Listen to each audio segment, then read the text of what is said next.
I will run the microphone. So Dominic, come on up. Great. Chuck. And Jerrod. So I think there was a question already here in the room. You're in the middle right there. Great. If you go back. Yeah. You guys want to share that one as necessary? This is the first question. I think there was one over back in the corner. Perfect.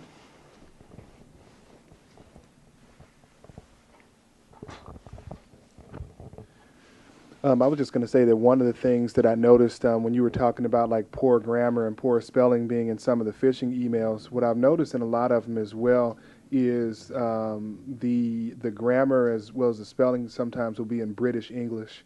So I've seen that quite a bit too. So, sometimes like words like color or favorite, it'll have a U in it as opposed to, not having the U. So that's one of the other key triggers that I've seen with some of the phishing emails. Yeah, that's a great comment. Hopefully it wasn't an email from our Australian communications coordinator who may use some of that more British English herself. But do be aware that that's definitely a key. And if you ever have a question or are just unsure about something, send it to us because we can use that data. You mentioned password managers. I've never used one. Are there any that OIT would recommend? Are there any that are better than others? Do you want to field that one? Or? So we have started to look at some of the password managers, but we don't have a purchased one or one that we recommend for everybody. There's quite a few free options out there. And there's a lot of pay-for options. The pay-for options like 1Password, which has gotten a lot of critically renowned reviews on big tech sites, is I think like $40 or something like that. So it's rather expensive, but it does. Yeah, for the laptop version. But they also have iOS versions and such, so that you can sort of like have your whole world in the one format. So your passwords you can just basically use on your iOS device and your laptop and your desktop. So it's a good program, but there's also free ones like KeePass, which is an open source piece of software that you can definitely use, and we use internally as password storage techniques for our IT infrastructure. So it's really up to you as a consumer on which one you're going to choose. Just type in password manager and you will see the first, like I just did this earlier today, the first 6 hits are reviews from like CNET, PC World, etc. And I would just caution if you're looking at some of the open source free ones that if you're not super technical, that you pay attention to the instructions before you dive in. So KeePass, for instance, is one that open source and I think would take a higher level of knowledge, probably need somebody's help. Because I think there's a couple pieces of software you have to install there if you're running it on a Mac in particular. So just make sure you read about them, read some of those reviews before you dive in. So 1Password is a highly rated one out there, and while it is a bit pricey for your laptop, it is about $17 or $18 for your smartphone. So that's maybe a little bit more tolerable. So, and keeping your passwords on your smartphone, and then, look for ones that have conduits that maybe have a client on your laptop as well, so the two can sync up and talk. So you're able to manage on both devices. Yeah, and 1Password uses Dropbox too, so they'll put an encrypted store of all your password files up on Dropbox, and then you can point every 1Password device at that encrypted store. So every time you update your password, it'll update for all the other devices. With phishing attempts, especially really good-looking phishing attempts being such an excellent current attack vector to getting through best people's filters, do we have any options of tools that might, because it's 8 o'clock in the morning, it's 7 o'clock in the morning, I see it, I come in and I send out an email to people, I send it to abuse. Do we have the ability, once we've identified that in fact this is a piece of phishing, to go out and specifically notify people who got that email and or see if those people follow the link? Because in theory, it's a unique link going to a bad place. So I know it's a lot of effort, but it seems like this one's the one that's even getting our best people. It is, and so excellent question. So a couple things there. One, report it to abuse, as Jerrod was mentioning. Also, report as spam using the Gmail report feature as well. That starts to get the experts involved. We do, upon notification, and we don't know unless, as Jerrod said, unless we receive it as part of the security team, we don't know about it. But once we do know about a phishing attempt out there, we start a lot of dominoes start to fall. We do start collecting the list off the mail logs of who received. We do go through notification to let them know. We do start looking at suspicious activity on those individuals' accounts in terms of, are they logging into BandWeb? Have they made a direct deposit change since they received the phish? And other things. And so depending on the severity, we sometimes get involved with CPSO on campus, and that's happened recently. And if it gets really bad, the FBI gets involved. And so we are working on various levels as we get notified of them. So again, it comes back to everybody in this room and all of your friends and colleagues across campus. I hope you have these types of conversations with them, that you're not just here hearing us talk, that you take back this message, and through these efforts, it does take all of us, we can help minimize the impact and the risk associated with these types of attacks. We'll go in the back of the room. I just had a suggestion. If you guys could, I didn't do it right, if you could introduce yourselves, and then we'll get to the next question. So I'll start. I'm Chuck Lanham. I'm the new associate CIO for the Academic and Research Customer Services in OIT, and I'm also the Chief Information Security Officer for the institution. Domanic Thomas, Director of Conduct and Community Standards in the Dean of Student Life Office, and I work with these folks and all of you folks.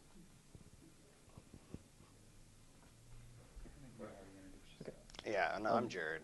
I'm the Interim Director of User Support Services and the Desktop Security and Support Manager, so I've been part of the security team for a while now, a couple of years now. Great, thank you. Go ahead. So I was just curious, given that phishing is such a popular attack vector right now, have you ever thought about sending out sort of fake phishing emails to try to catch those who might accidentally give into it, so that you can train them in how to deal with this and what to look out for? Yeah, I've had the thought. We've talked about it. That would be a great learning experience, but one, if not handled correctly, and if the culture isn't such that people would be accepting of that type of practice, it's a bit of a slippery slope, but it could be a good educational means to catch them in the act and then inform them or educate them after the fact when technically harm wasn't done to their account. But yeah, I've been here 4.5 months now. I don't know that I'm ready to take that action. A few more people need to learn my name on campus before we go there.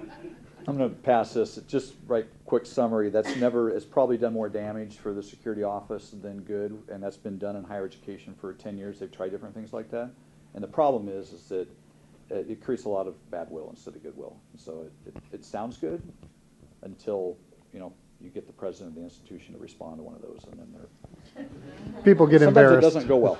People get embarrassed pretty quickly. But I will add to that in terms of user education. OIT and our security team will be working on a phishing awareness campaign, and so hopefully through various medias you will start to see more information and education about phishing, making it made aware to the campus so we can start that way. On the educational note, part of that should be what could be the potential effects of being phished. Oftentimes the refrain I hear from a lot of our clients is, I'm just a, blank, I only have access to this. What harm would it be if my password got out there? What could they do with my PSU account? It's not tied to my bank. It's not tied to anything interesting. What sort of opportunities do nefarious people have once they have the usernames and passwords of our people, and how can that negatively affect not just the user but the institution as a whole? Probably the most notorious documented one in higher education right now are phishing attempts to obtain constituents within higher ed to obtain their login credentials through a phishing site. Then those credentials are used to log into the institution's self-service. Here it's BandWeb, and there's other like systems across higher ed that then the credentials are used to log in to that account. And if to think that your banking account is not tied, you are incorrect. If you have direct deposit, and I believe that is a requirement here at PSU, your bank account is in BandWeb. And so what is happening at institutions all over the country is that the BandWebs are being logged into BandWeb equivalents, and the bad guys are inserting their banking account information in the direct deposit field, and then paychecks are going to the bad guys, not to the employees. So Just do it the day before direct deposit, and your money's out of the country, gone. And I would additionally say, just from the student side, that when someone has your login, they can go in and apply for an emergency loan. You can get up to $600 within 48 hours over at the student account side of things. They can drop you from courses, register for more, apply for additional financial aid, reroute the address, and have it sent somewhere else. Your refund, your excess monies from financial aid, and your Hire One card, you can decline it and have it somewhere else. And that could be in the form of a check mailed to Minnesota. So there's a ton of things that can be done just by logging into BandWeb. And yes, people always talk about, well, I'm a poor student, I don't have money anyway. You have $12,000 that are coming in from the federal government that somebody would be happy to take if they would draw you from all your courses, so the money comes completely to you and sends it off to Minnesota. It's not, $100 grand, but 12 grand will do for most folks. And in addition to that, we had actually quite a few of these phishing attempts come in, and one of the sort of older techniques is to just use you as a spam gateway. So they want to take over your account and they just want to spam more people with it.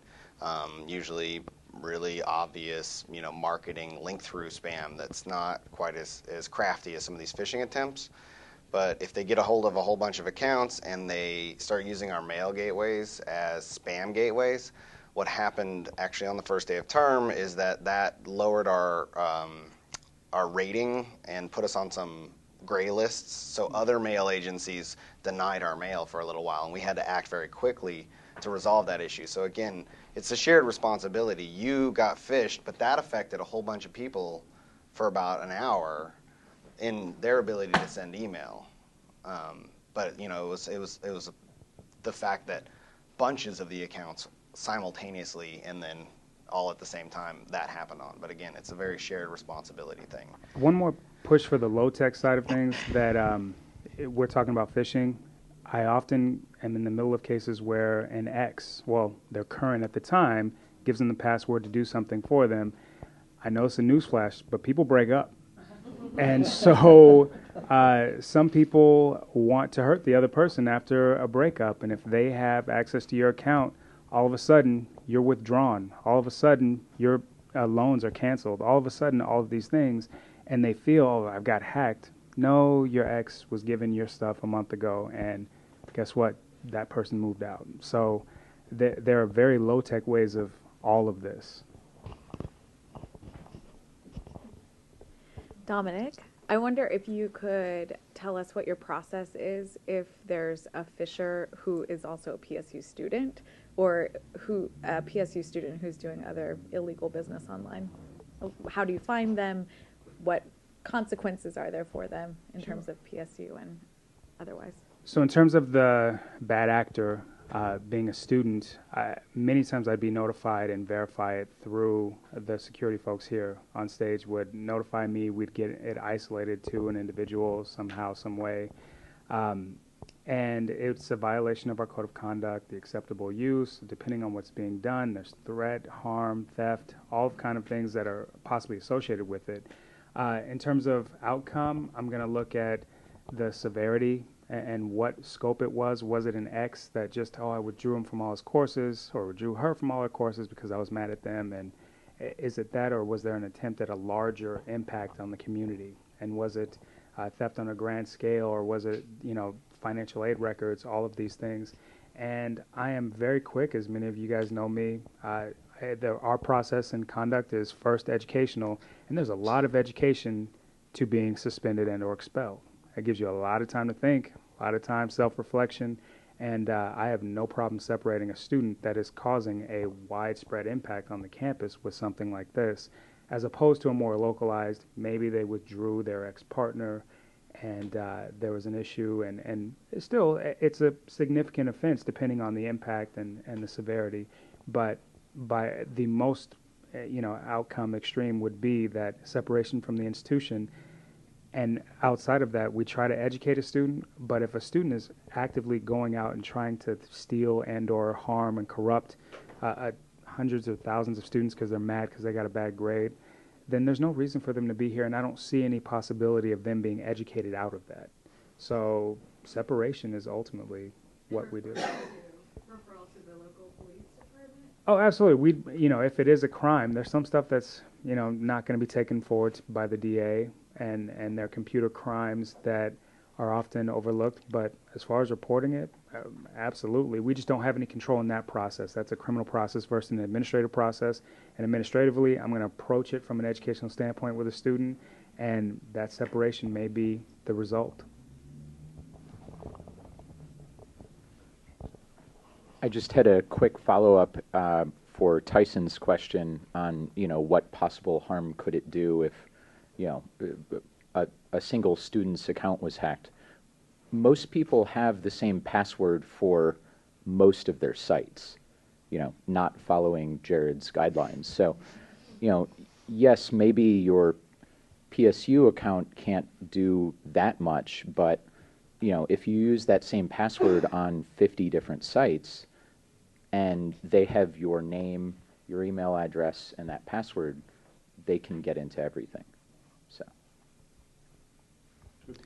Yeah, and that's one of the sort of directions that technology is going, is that I read a while ago one of Facebook's big pushes is to sort of become part of the infrastructure of the internet.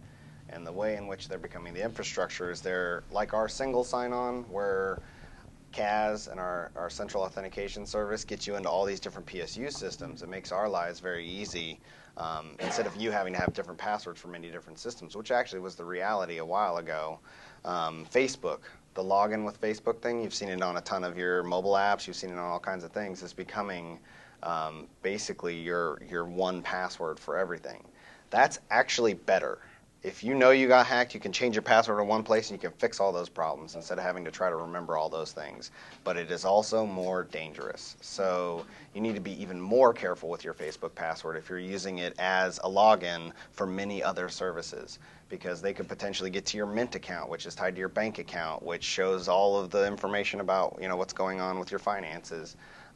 And again, many other services have tons of personal information.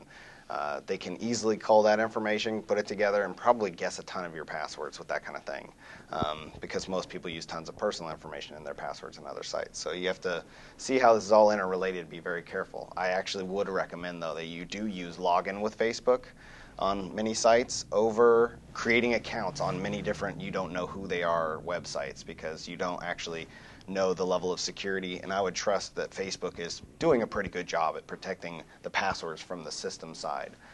So I would actually recommend using that for personal stuff. As long as your Facebook password is a secure one and isn't an easily guessed one like I love cats. Yeah, again, all of this is with a strong password in mind. I'm going to have to shut this down. Unfortunately, I know we've got a couple more questions. The panel members will stay afterwards and answer those. But if I can just jump on that one last thing, that you're a lot more secure to create a really complicated secure password and use it like through the Facebook authentication. The other thing is, if you're required, like you can't remember that 21 character password you created, there's one thing that most of us carry that we keep very secure. Somebody know what it is? It's like I got to unbutton it. It's our wallet, and it's a very rare day that we lose this. And if we lose it, we've created ourselves a lot of hassles in life. At least for most people, it's a rare day. And so, if you do write it down, a lot of people say might be, at the end of the day, the best place to stick that written down password, because at your desk or other locations, you're less secure than this, which you're pretty good usually about securing, often better than your smartphone. So with that, what's that? Just the password, not your username and password. Yeah, not username and password, and actually, I have a 21 or 22 character password, and once you get it memorized, it's not that bad to type in. I was at an institution where we did hire somebody to break in, and they did, and they downloaded our entire password store, and they cracked 70% of all of our passwords. And mine was one of the ones that got cracked, and that's when mine went from 8 characters to 21. So it won't be cracked again. And by the way, I hired them to do that, so nobody got in trouble for that. So anyways, in closing, I want to thank everybody for attending today. This was a great session, 3 really interesting topics. Thanks to all of the speakers and the panel members. And I'd like to thank Isabel Werner, sitting in the back of the room. If you raise your hand up in the air, thank you very much for putting all this together. And Brenna also coordinated some of this and helped me out, so thank you very much, Brenna Coach. All right, and with that, thank you all very much for attending, and I hope you have a great rest of your day and a great rest of the week. So, the Portland state of mind. There's a control room.